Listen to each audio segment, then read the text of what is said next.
Había un hombre llamado Su Chu, que venía de una familia muy rica de China. Este hombre entró en un hospital de la misión al interior de la China, fundada por el misionero Hudson Taylor. Él se metió en esta misión para poder ayudar en cualquier servicio que se requería en ese lugar. Este hombre vestía de una manera impecable y un día le pidieron que haga un trabajo poco elegante: limpiar y dar lustre a unos zapatos. Este hombre se sintió ofendido y se negó a hacerlo y dijo: ningún caballero haría un trabajo tan bajo. El superintendente del hospital tomó los zapatos y los limpió y los lustró. Su Chu miró sin saber qué decir. Venga conmigo a mi despacho, le dijo el director. Entonces le pidió a Su Chu que leyera el capítulo 13 de Juan.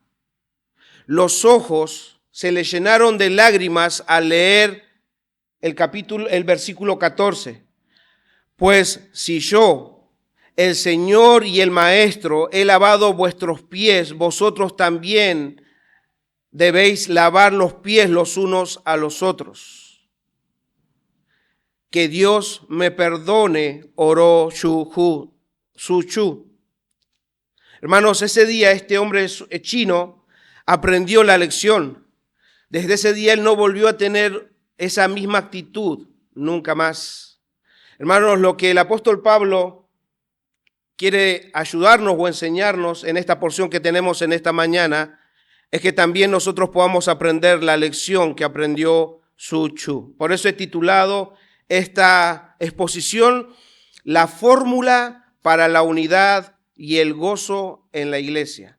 Hermanos, como venimos viendo, esta porción que tenemos es parte de una carta que el apóstol Pablo le escribió a los filipenses, y en los últimos versículos del capítulo 1, Pablo animaba a los filipenses a comportarse como es digno del evangelio y a estar firmes en un espíritu, luchando unánimes junto por la fe del evangelio. Está en los versículos 1, el 27 del capítulo 1. Y debían luchar ¿contra quiénes? Contra los que se oponían a esta verdad.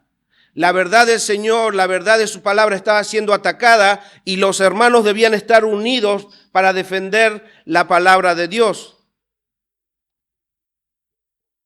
Hermanos, los que se oponen no solamente se oponen al mensaje de salvación, no solamente se oponen a la evangelización. Eso es lo que debemos entender cuando hablan acerca del ataque al evangelio. No es solamente que cambian el evangelio o que quieren retener la evangelización, sino que atacan todo lo que Cristo logró en la cruz. Atacan nuestra salvación, atacan lo que Él ha conseguido en nosotros, como por ejemplo el hacernos uno con Dios y entre nosotros, entre hermanos. El Señor consiguió eso, unificarnos, hacernos uno por medio del evangelio. Y es precisamente eso es lo que el enemigo quiere romper o distorsionar en la iglesia. Por eso Pablo, al empezar este capítulo 2, vuelve a insistir, como vamos a ver, en la necesidad de preservar la unidad entre hermanos. Y obviamente nos va a dar una fórmula o una receta o la única forma en que los filipenses y nosotros podemos mantener esa unidad y producir gozo en la iglesia. ¿Y saben cuál es esa fórmula? ¿Cuál es esa receta que Pablo quiere darnos? Si ustedes vamos a ir, mientras vamos analizando, se van a dar cuenta que el énfasis que Pablo va a hacer es la humildad. La humildad. Y es por eso que vamos a ir a mi primer punto, es que la actitud humilde preserva la unidad y el gozo. Una actitud humilde preserva la unidad y el gozo. Leamos nuevamente entonces versículos 1 y 2. Dice ahí: por tanto, si alguna consolación en Cristo si algún consuelo de amor, si alguna comunión del Espíritu, si algún afecto entrañable, si alguna misericordia, completad mi gozo sintiendo lo mismo, teniendo el mismo amor, unánimes, sintiendo una misma cosa. Hermanos, el apóstol Pablo empieza esta segunda porción con un por tanto, y ese por tanto tienen que verlo como una conexión, es un conector a lo que él venía hablando anteriormente. Él está uniendo con esa palabra por tanto, está diciendo esto que estaba diciendo antes es muy importante para todos ustedes, entonces o por tanto. Eso es la conexión. Entonces, si ustedes van a luchar por el Evangelio, si ustedes han hecho todo esto en el servicio por el Evangelio, hablando de lo anterior, por tanto, Él va a hacerles una petición. Y noten que el apóstol Pablo dice ahí, si hay alguna consolación en Cristo, y después va a usar ese sí, sí, sí como unas 5 veces, y lo hace no dudando de que si esas virtudes estuvieran en los filipenses, porque en realidad ellos lo tenían, todas estas virtudes que Pablo está mencionando acá en su pedido de sí, sí, sí, estos hermanos lo tenían porque estaban unidos a Cristo. Entonces él lo usa esto sí para hacerles el pedido que él quería hacerles, por lo cual los llevaría a estar más feliz. Hermanos, aunque pasan varias semanas de capítulo 1 al capítulo 2, no desconectemos. Recuerden que cuando vimos la introducción a los filipenses, yo les comentaba que esta iglesia de los filipenses, desde que el Señor los rescató, desde que les abrió el entendimiento del evangelio a estas personas y los salvó, estos hermanos habían sido participantes del evangelio. Ellos participaban de la comunión en el evangelio, pero también participaban de una manera práctica, ayudando al apóstol Pablo en sus viajes, enviándoles ofrendas, enviándoles suministro, incluso enviándole hermanos para que él pueda seguir con su ministerio. Estos hermanos apoyaban al apóstol Pablo. Por eso el apóstol Pablo antes, en el capítulo 1, decía cómo él los amaba con un amor entrañable. Él estaba feliz, él estaba gozoso de que estos hermanos estén unidos en Cristo Jesús por el evangelio. Entonces Pablo no está dudando a ver si en ellos hay un amor entrañable, a ver si en ellos hay una actitud buena o favorable. Él no está dudando, sino que teniendo en mente que estos hermanos tenían eso, él les dice, si hay alguna en ustedes alguna consolación que venga de Cristo, y si hay algún consuelo de amor, si hay alguna comunión en el Espíritu. Él vuelve a nombrar esto porque ya lo había dicho antes. Esa comunión es la misma palabra koinonía que habíamos hablado en el capítulo 1. Si hay alguna comunión, y esa comunión dice que es en el Espíritu. Eso significa que estamos unidos no solamente a Dios por medio del Espíritu, sino también unidos los unos con los otros por el mismo Espíritu. Si algún afecto entrañable, otra vez vuelve a usar estas palabras que habla acerca de las entrañas. Pablo decía que él los amaba con un amor entrañable. Entonces, si ustedes también, así como me han demostrado tener un amor entrañable hacia mí, él les hace este pedido. ¿Por qué? Porque este pedido podía consolar a Pablo en sus aflicciones, porque él estaba preso por predicar a Cristo. Entonces, estos hermanos, al escuchar todo esto, debían concederle este pedido que Pablo hace en el versículo 2. Y él dice, completad mi gozo. Si ustedes tienen eso, como han hecho evidente en el trato para conmigo, completen mi gozo, dice ahí. Otra vez digo, Pablo ya estaba gozoso con estos hermanos, pero quería que su gozo aumente. Por eso dice, completad mi gozo. En el original esta palabra es llenar hasta el borde. O sea, venían bien, estaban aumentando el gozo, pero Pablo quería llenarlo hasta el borde, quería hacer completo ese gozo.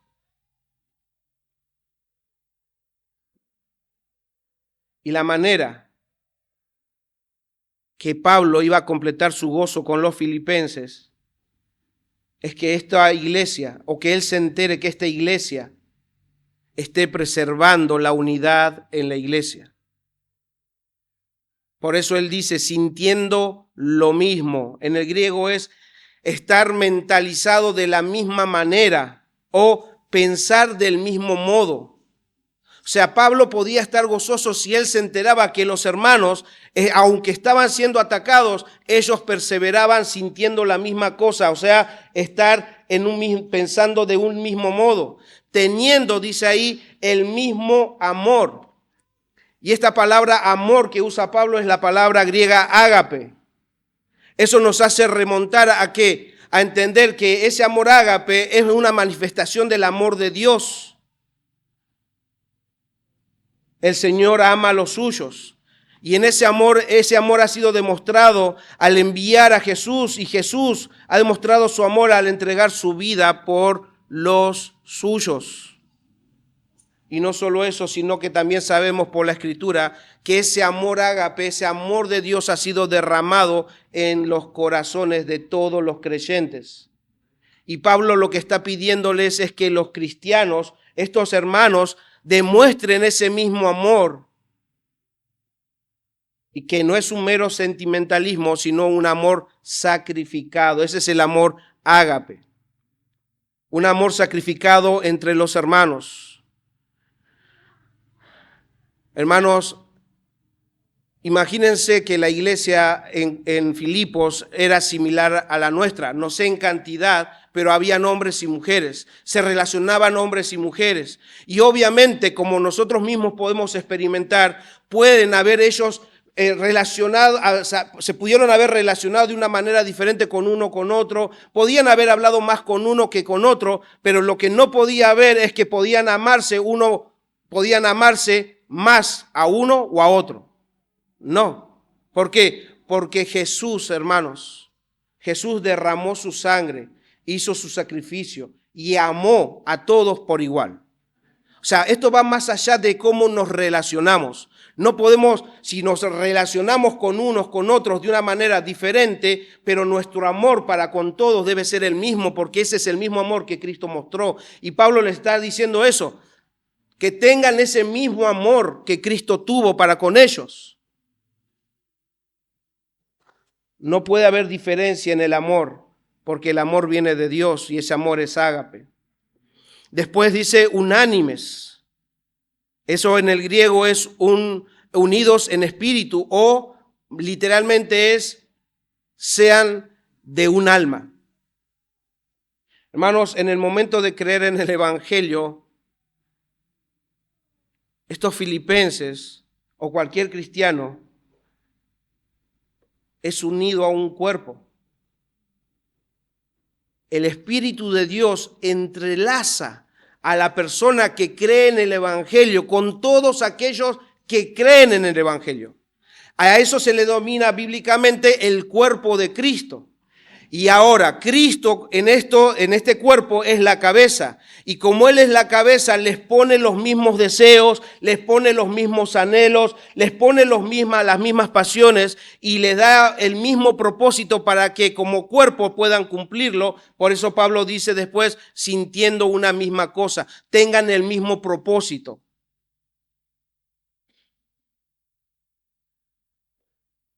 Pablo está llamándoles a que tengan una actitud humilde para que puedan mantener la unidad en la iglesia. Y noten algo, hermanos.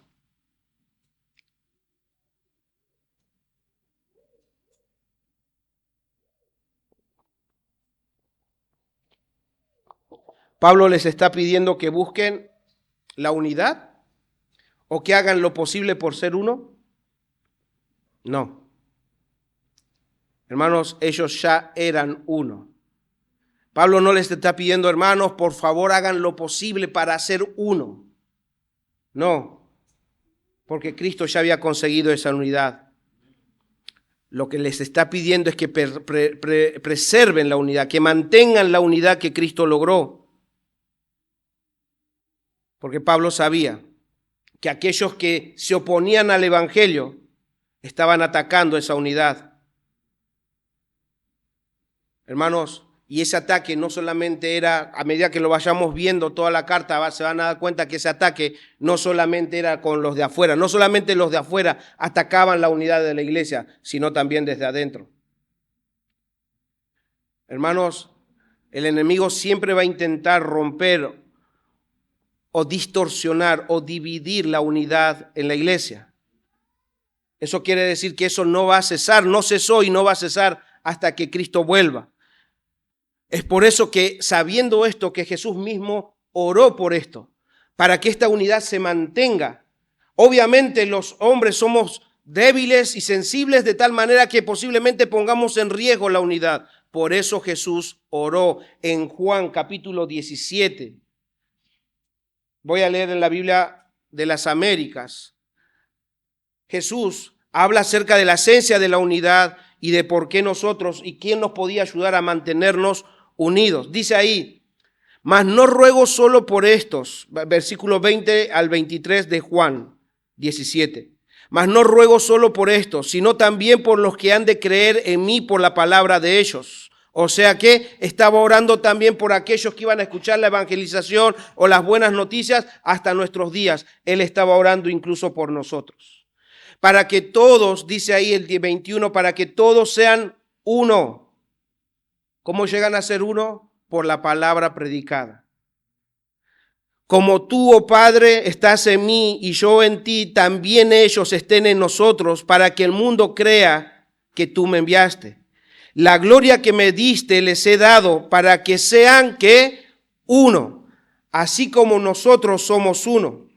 Yo en ellos y tú en mí, para que sean perfeccionados en unidad, para que el mundo sepa que tú me enviaste y los amaste tal como me has amado a mí. Hermanos, esta era la preocupación del apóstol Pablo, la unidad entre los hermanos. Y entonces Pablo les da la fórmula para que puedan preservar la unidad. Y esa fórmula es, nuevamente, que tengan una actitud humilde unos con otros. Después, buscando en el diccionario, después si quieren búsquenlo, yo busqué acerca de por qué está haciendo énfasis Pablo acerca de una actitud. Y escuchen lo que dice el diccionario con la palabra actitud. Dice, es una disposición mental que influye en nuestra forma de actuar y reaccionar ante la vida y los demás. O sea, tener una actitud es una forma de pensar, es una forma de mentalizarnos que va a influir nuestro comportamiento. Por eso Pablo les dice a continuación en el versículo 3, nada hagáis por contienda. Y esa palabra contienda está hablando acerca de una ambición egoísta y que cualquiera que se deje llevar por esa ambición egoísta o por esa actitud egoísta iba a producir rivalidades y divisiones en la iglesia. Por eso Pablo dice, no hagan esto por esto porque va a causar división, va a causar malestar, va a causar dolor en la iglesia.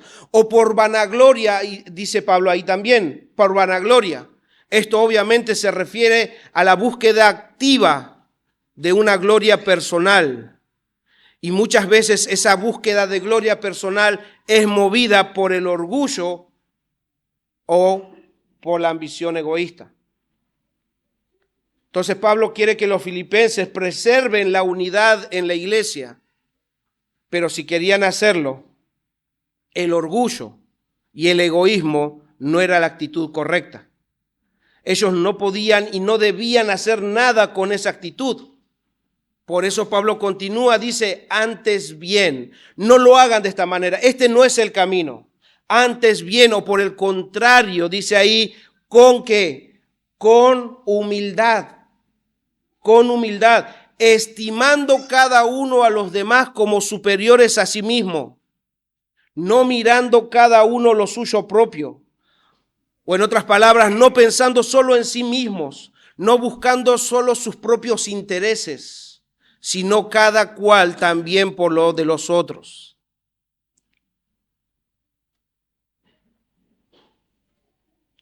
Hermanos, Pablo les está pidiendo a los filipenses que actúen como el director del hospital y no como Su Chu de la historia del principio. Y pensemos por un momento quién les está pidiendo a los filipenses que tengan una actitud humilde. Hermanos, todos nosotros sabemos, todos los que hemos leído la Biblia y principalmente las cartas o hechos, sabemos que el apóstol Pablo era alguien que tenía un currículum que sobresalía de muchos. Pablo era alguien que podía decir mucho de sí mismo, alguien que podía estar inflado de orgullo por todos los logros que él había conseguido. Pero Pablo, cada vez que hablaba o escribía de sí mismo, se describe de la siguiente manera: como el más pequeño de los apóstoles, dice en 1 Corintios 15:9, como el menos que el más pequeño de los santos en Efesios 3:8, y como el primero de los pecadores en 1 Timoteo 1:15. Hermanos, nosotros podemos ver a Pablo e inflarlo, pero él, por medio de sus relatos, es como cuando viene alguien con un alfiler, con una aguja y ¡boom!, explota el globo. Bueno, esto es lo que está haciendo Pablo. Pablo, aunque tenía motivos para sentirse orgulloso, prefirió tener una actitud humilde. Él les está pidiendo a los filipenses que tengan esa misma actitud. Entonces, la actitud correcta o la fórmula correcta para mantener la unidad en la iglesia es tener una actitud humilde.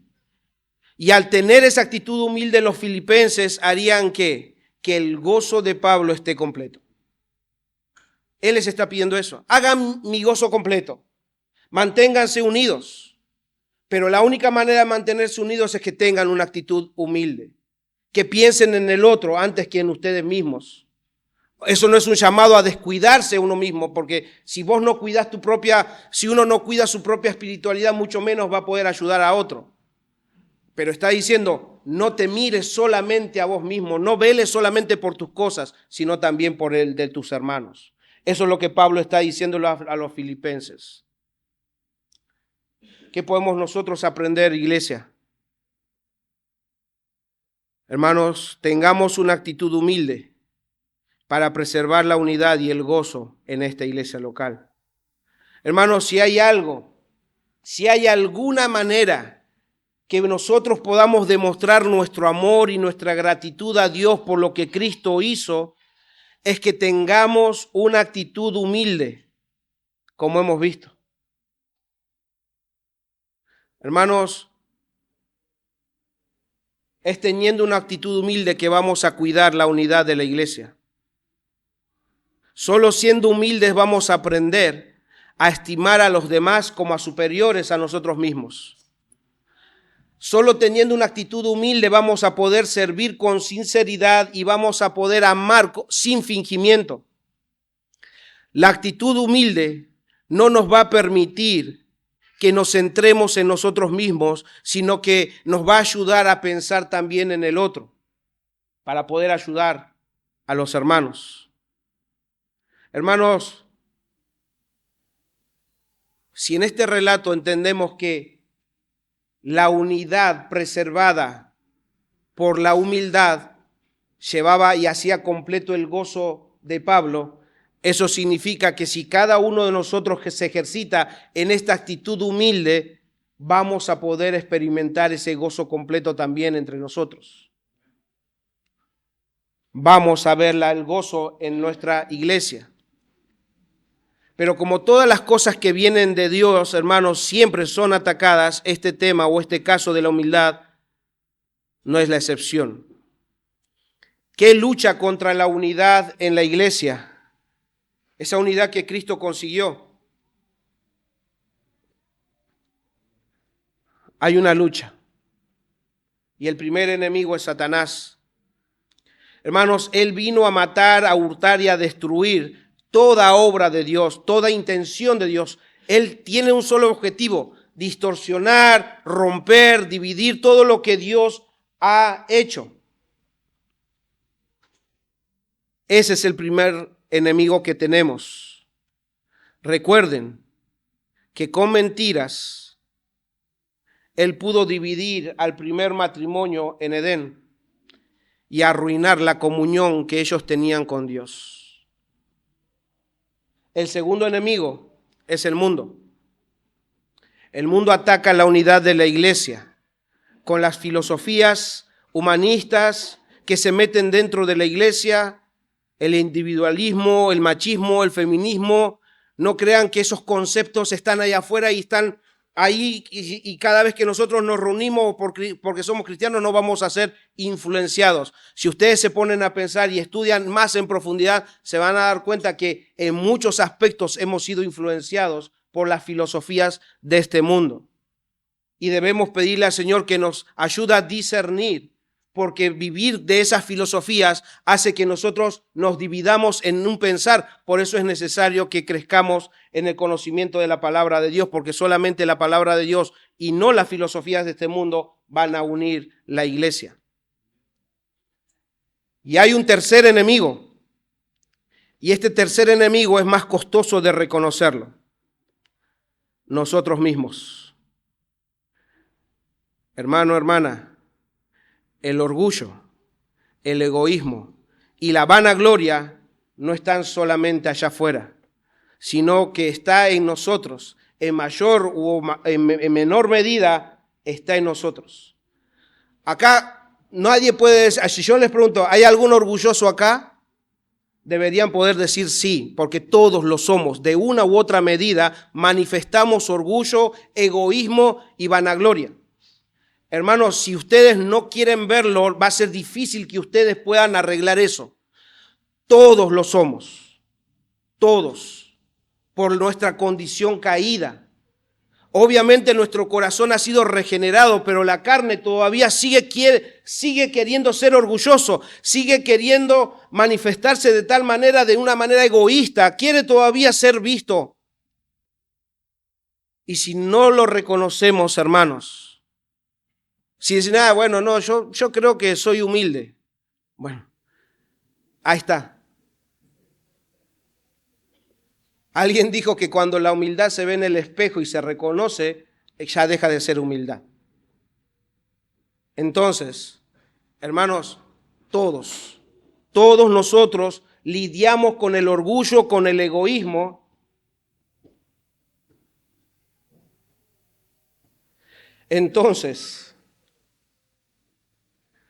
hermanos, no intenten a la antigua en sus casas, cuando detecten el orgullo o el egoísmo, no intenten reprenderlo, porque no es un espíritu. Oh, espíritu de orgullo que estás en mí, fuera. No intenten reprenderlo, no intenten expulsarlo. Es una actitud que nosotros tenemos. Una actitud es una cuestión de la mente. Estamos pensando de una manera orgullosa, de una manera egoísta, y nosotros lo que tenemos que hacer no es reprenderlo, sino quitarlo de nosotros, cambiar la manera de pensar.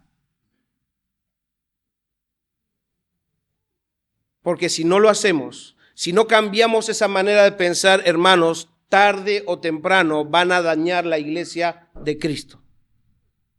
Porque el orgullo, el egoísmo y la vanagloria están apuntando a destruir la unidad del cuerpo de Cristo. Por eso es importante que aprendamos a detectarlo para quitarlo de nosotros en cualquier situación de nuestra vida. Detectemos eso y arreglémoslo con una actitud humilde que el Señor nos enseña. Hermanos, el orgullo es lo contrario a la humildad. Y cuando alguien se deja dominar por el orgullo, va a atacar la unidad de la iglesia. Porque el orgullo, hermanos, opaca el evangelio. El orgullo no nos deja ver con claridad la persona y la obra de Cristo. Y mucho menos nos permite ver con amor a nuestros hermanos. Y pensar que son superiores a nosotros, mucho menos. El orgullo nos estorba.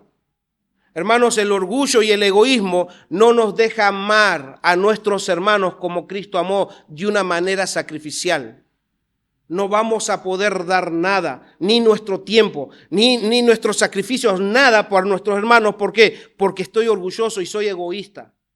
Por eso que esto que el Pablo se está pidiendo no es algo natural, es algo sobrenatural. Y como es algo sobrenatural, necesitamos depender del Espíritu de Dios. Hay un ejemplo de una iglesia sana. A ver si ustedes la pueden reconocer. Había una iglesia sana que tenía a sus miembros muy orgullosos de su conocimiento doctrinal, orgullosos de su posición social, orgullosos hasta de su madurez espiritual. Era una iglesia tan orgullosa, incluso de sus maestros. Y eran tan orgullosos que ni se daban cuenta que se estaban dividiendo. Hermanos, era una iglesia tan orgullosa y tan egoísta que no veía la necesidad de sus hermanos. Ya no sabían cómo mostrar su amor por los hermanos. Y lo peor de todo es que ni siquiera se daban cuenta que estaban siendo de tropiezo para algunos. ¿Saben a qué iglesia me refiero? ¿Saben o no?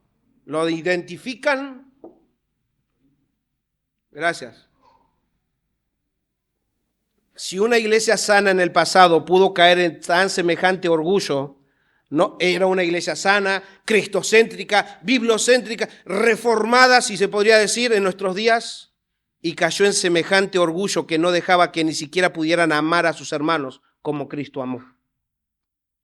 Hermanos, si no empezamos a reconocer esto en nosotros, vamos a caer en lo mismo. Somos una iglesia de sana doctrina, orgullosos de que somos una iglesia de sana doctrina. Ya leí toda la Biblia, orgullosos de que hemos leído toda la Biblia.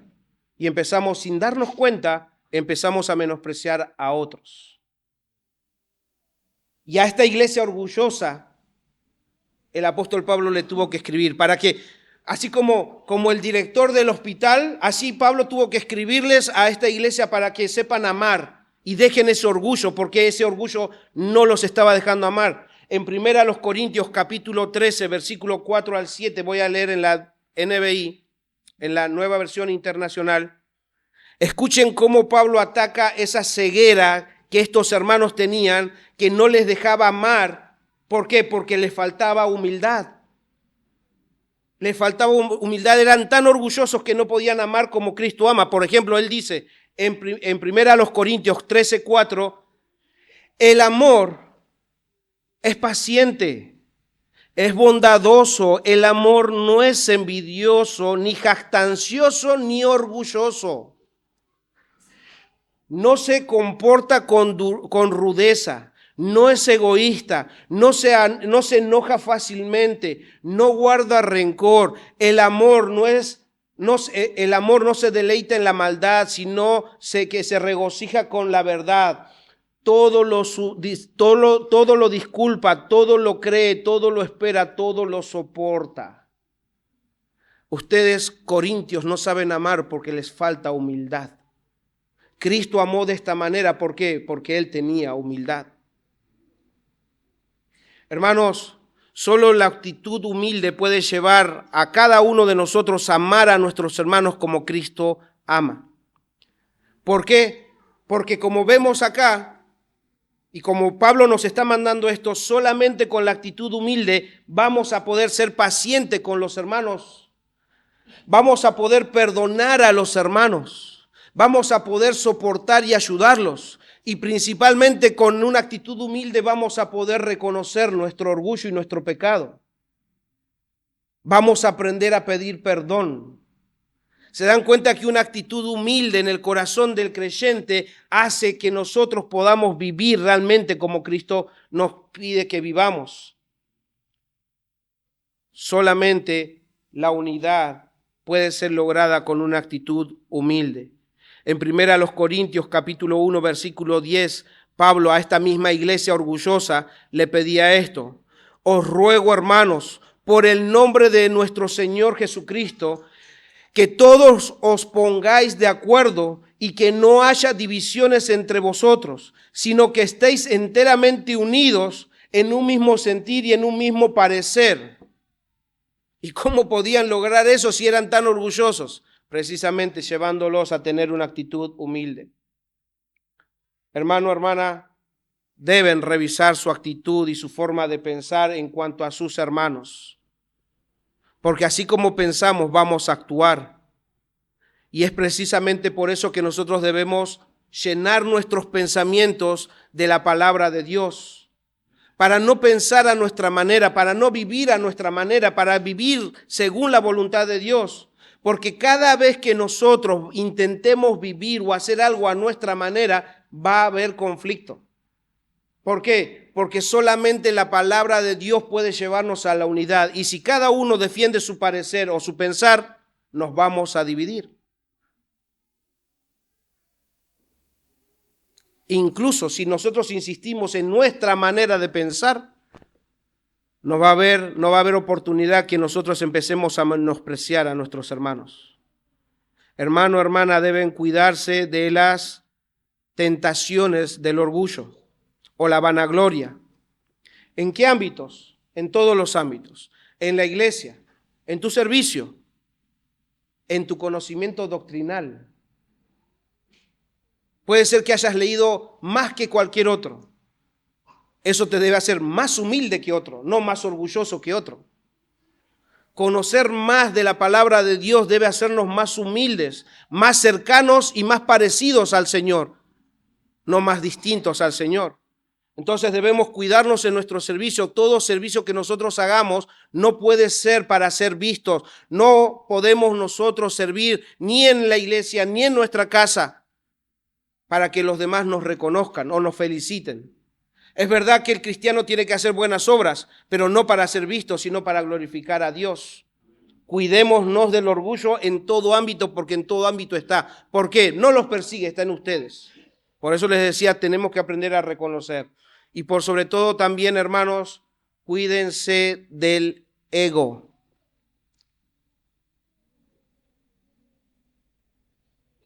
Si ustedes se ponen a pensar, piensan mucho en ustedes mismos. ¿Y por qué digo esto? Porque el Señor mismo nos enseña eso. Por eso Pablo dice, no estén centrados en ustedes mismos.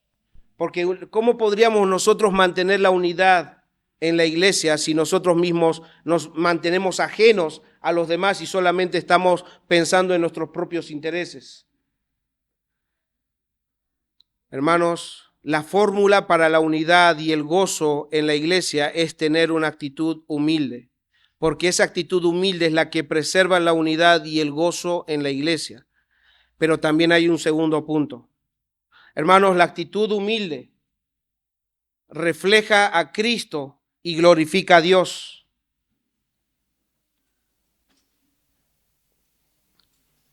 La actitud humilde refleja a Cristo y glorifica a Dios. Versículo 5 empieza diciendo, haya pues en vosotros este sentir.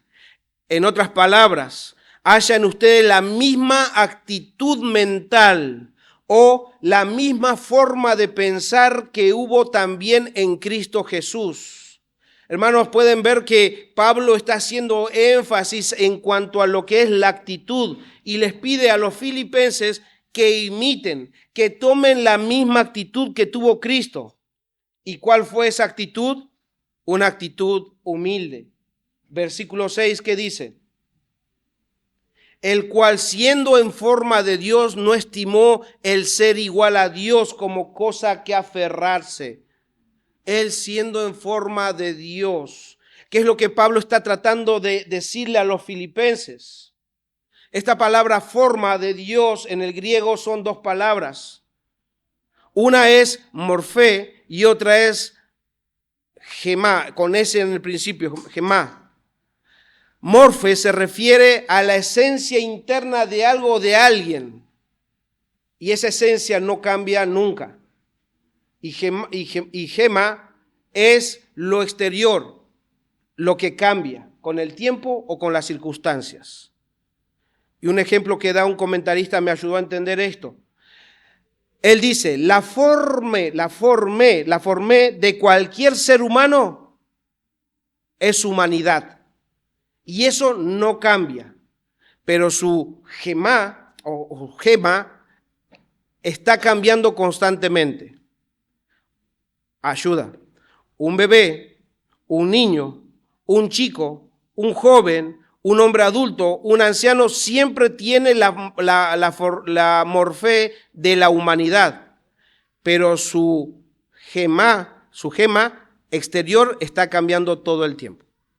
¿Se entiende? Entonces habla esta forma de, cuando dice en forma de Dios, está hablando de la esencia que no cambia, pero también que tomó una forma de hombre que sí cambia. Entonces Pablo, es lo que él quiere decirnos es esto, que Jesús ha sido y será siempre Dios por naturaleza. O sea, tomen la misma, ¿por qué? Tomen la misma actitud, porque imagínense él siendo Dios y que él nunca va a cambiar por su naturaleza. Él tomó una actitud, el no aferrarse a eso. Él podía aferrarse a todos sus derechos y privilegios que tenía por ser Dios. Pero ¿qué hizo? Tomó la forma de hombre y vino a habitar a este mundo. Y habitó por un tiempo. Y todos sabemos que su cuerpo exterior sí cambió. Pero la esencia de Dios nunca cambió. Él fue un bebé, él fue un niño, él fue un joven, o fue un adulto. Entonces, él no cambió en su esencia, pero cuando tomó cuerpo de hombre, él fue cambiando. Versículo 7 dice, sino que se despojó de sí mismo tomando forma de siervo, hecho semejante a los hombres. Ahora debo aclarar también esta palabra que dice se despojó de sí mismo, porque en el griego es se vació a sí mismo. Hermanos, cuando he leído teologías sistemáticas o he estudiado un poco de la historia, de esta palabra salieron muchas teorías peligrosas a lo largo de toda la historia. Y esas teorías atentan contra la deidad de Cristo. Por eso solamente no voy a mencionar todas las teorías que salieron, pero quiero afirmar algo que nosotros creemos como iglesia. Y por la palabra de Dios, obviamente. Que esta palabra se despojó de sí mismo no quiere decir que Jesús se despojó o se vació de su divinidad. Eso contradice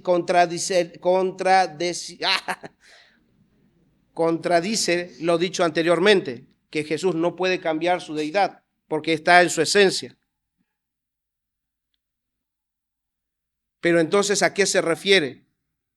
A que Jesús, al venir a este mundo como hombre, renunció voluntariamente a su gloria celestial.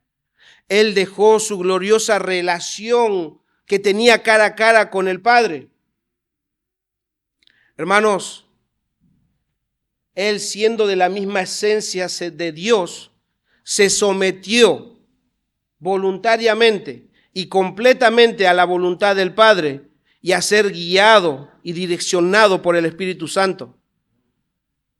Él, siendo Dios y teniendo todas las cosas a su disposición, siendo rico, se hizo pobre, como dice en 2 Corintios capítulo 8, versículo 9, palabra de Dios para todos. Dice, ustedes conocen el generoso amor de nuestro Señor Jesucristo, quien siendo rico se hizo pobre por ustedes, para que por medio de su pobreza ustedes se hicieran ricos. Un hermano dice al respecto, Cristo no solo fue Dios en un cuerpo humano, sino que adoptó todos los atributos esenciales de la humanidad, incluso al extremo de identificarse por completo con las necesidades y debilidades humanas básicas. Él se convirtió en la versión humana de Dios, plenamente hombre. Fin de la cita. Hermanos, esto quiere decir que nuestro Señor es el ejemplo de actitud humilde y los filipenses debían imitarlo, porque siendo Dios se hizo semejante a los hombres. Pablo dice ahí en los versículos, Él tomó forma de un siervo.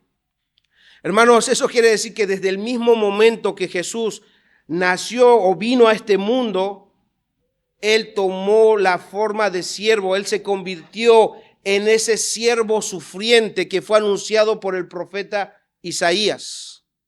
Ese es el siervo que vino a este mundo. Versículo 8. Y estando en la condición de hombre, se humilló a sí mismo, haciéndose obediente hasta la muerte y muerte de cruz. Hermanos, solo Jesús era aquel que tenía todos los derechos de que la humanidad le sirviera. Pero Él mismo dice que Él no vino para ser servido, sino que Él vino a servir. Hermanos, Él se humilló. Él, como leíamos al principio de la historia, Él tomó la toalla, algo que era para los sirvientes. Él tomó la toalla, tomó una vasija, puso agua y lavó los pies de los discípulos. Y no solamente eso, sino que Él murió en una cruz. Para nosotros capaz no tenga mucho sentido hoy, pero para ese tiempo era algo humillante, era algo degradante, era algo vil, totalmente desagradable, pero Él lo tomó voluntariamente. Ahora bien, hermanos, la intención de Pablo al escribir esta sección no era darle a los filipenses un curso de teología de la encarnación de Jesús. No, hermano, esa no era su intención. Él no está en un seminario. La intención de Pablo al nombrar la humanidad de Cristo, la encarnación de Cristo, era para que los hermanos puedan ser movidos a tener la misma actitud de humildad que tuvo Cristo. En otras palabras, la información que les estaba dando Pablo debía moverlos a la acción. Él fue humilde. Gloria a Dios. Y con eso nos vamos felices todos a casa. No, Él fue humilde. Entonces ustedes tengan la misma actitud que Cristo tuvo. La información siempre debe llevarnos a la acción, a la práctica. Pablo quiere convencer a los filipenses que la única fórmula de preservar la unidad y el gozo en la iglesia es que imiten la actitud humilde de Jesús, que tengan la misma, actitud de servicio que el Señor tuvo. Que tengan la misma renuncia a sí mismo que Jesús tuvo. Y esa actitud la tuvo para favorecer a sus hermanos. De esta manera, hermanos, si los filipenses tenían esa actitud, si ellos podían imitar a Cristo en esta actitud humilde, ellos iban a llevar gloria a Dios. Así como dice versículos 9 al 11. Por lo cual Dios también le exaltó hasta lo sumo y le dio un nombre que es sobre todo nombre, para que en el nombre de Jesús se doble toda rodilla de los que están en el cielo, en la tierra y debajo de la tierra, y toda lengua confiese que Jesucristo es el Señor, para gloria de Dios Padre. Hermanos, Pablo nos hace ver que la actitud humilde no es en vano. Su obediencia a la palabra, su amor sacrificial fue el camino para llevar gloria a Dios. Y también su humillación, la humillación de Jesús terminó en exaltación. Dios le dio a Jesús un nombre que está por encima de todos los nombres. Dios permitió nuevamente que Él se sentara en su trono. Y llegaría el día, y va a llegar el día, donde toda rodilla va a doblarse delante de Jesús y toda lengua va a confesar ese nuevo nombre que el Señor le dio, ese nombre que está sobre todo nombre. Toda lengua va a confesar que Jesucristo es Señor. Y eso va a ser para gloria de nuestro Dios Padre. Hermanos, ese día va a llegar. Ese día va a llegar, toda lengua va a confesar y toda rodilla se va a doblar cuando Cristo vuelva a jugar a este mundo con justicia. Y con esto quiero hablarle a aquellos que están sin Cristo en esta mañana. Aquellos que todavía rehúsan poner su confianza en Cristo. Amigo, amiga, niño, joven o grande. Si estás en esta mañana sin confiar en Cristo, debes saber que ese día va a llegar. Ese día va a llegar. Pero ¿cuál es tu actitud hoy hacia la persona de Cristo? Como escuchaste, Jesús ya se humilló. Jesús ya se hizo siervo. Jesús ya se hizo obediente, fue obediente incluso murió en la cruz para perdón de tus pecados. Él ya se humilló. Niño, joven, grande. ¿Cuál va a ser tu actitud? ¿Vas a seguir en tu orgullo o vas a dar el paso hacia la humildad? Déjame darte una verdad para ayudarte a tomar una actitud correcta. Su palabra dice que Dios resiste o rechaza a los orgullosos, a los soberbios, pero da gracia a los humildes. Si tu actitud es tener orgullo y persistir en tu orgullo y persistir y pensar, no, yo no necesito a Dios, yo no necesito a Jesús, esa actitud es orgullosa, egoísta.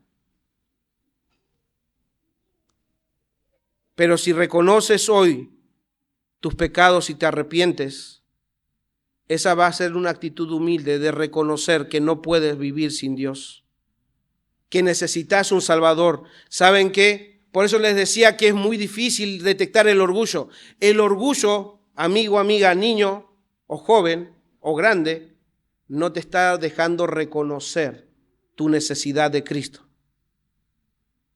Capaz no lo ves como orgullo, pero el orgullo hace que pienses, yo no necesito de Jesús. Capaz más adelante. Eso quiere decir que vos vas a seguir viviendo según tu parecer. Eso es orgullo. Eso es orgullo.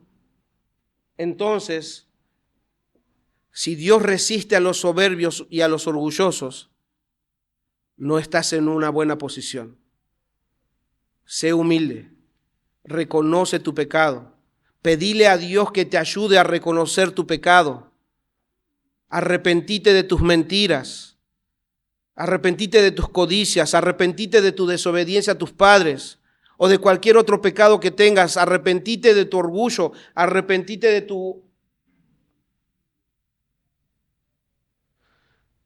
de buscar gloria en otros lados. Arrepentite. Y yo te aseguro que Jesús puede perdonar todo pecado. Él puede salvarte. Debes reconocer tu pecado. Como el hombre que estaba junto a la cruz. Habían dos hombres junto a la cruz de Jesús. ¿Cuál va a ser tu actitud? ¿Vas a burlarte de Jesús o vas a decirle, Señor, acuérdate de mí? Y yo te aseguro que si tomas una de esas actitudes, o vas a terminar en el cielo o vas a terminar en el infierno. No en el futuro, hoy. Porque ese día, el que tuvo una actitud humilde y reconoció su pecado y su necesidad de Cristo, Jesús le dijo, hoy mismo estarás en el paraíso conmigo. Así que hoy arrepiéntete de tu pecado y hoy mismo serás parte de aquellos que van al paraíso. Hermanos,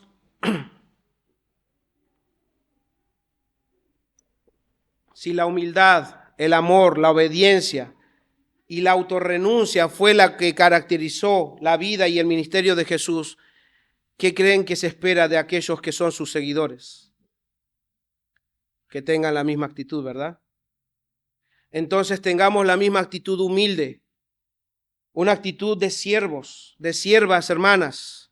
Sirvamos al Señor sirviendo a nuestros hermanos en nuestras casas o trabajos o donde nos movamos.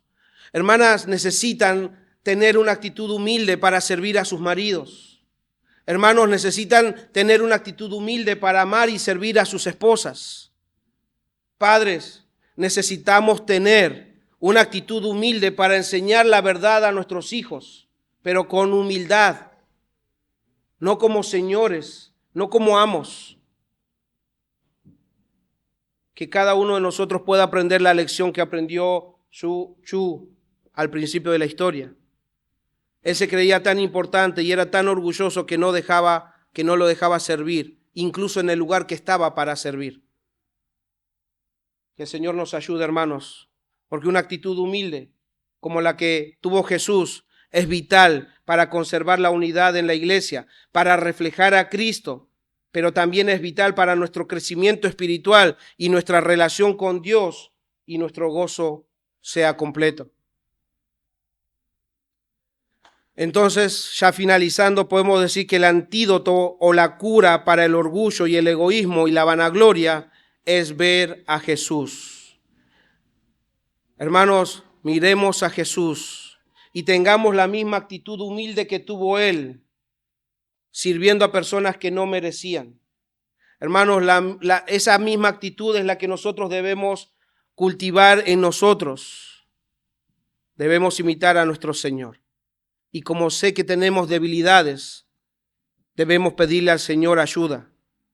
Debemos pedirle al Señor, Él nos puede ayudar, porque la historia cuenta que hubieron hombres y mujeres que imitaron a Jesús en esa actitud humilde. Nosotros lo podemos hacer, pero con la ayuda de nuestro Dios. Iglesia, después que aprendí esto, ahora puedo orar como el apóstol Pablo oraba por la iglesia. Iglesia, que el Señor, que el Dios de la paciencia y del consuelo nos conceda tener el mismo sentir los unos para con los otros, conforme a Cristo Jesús, para que unánimes a una voz glorifiquemos al Dios, a nuestro Dios Padre y a nuestro Señor Jesucristo.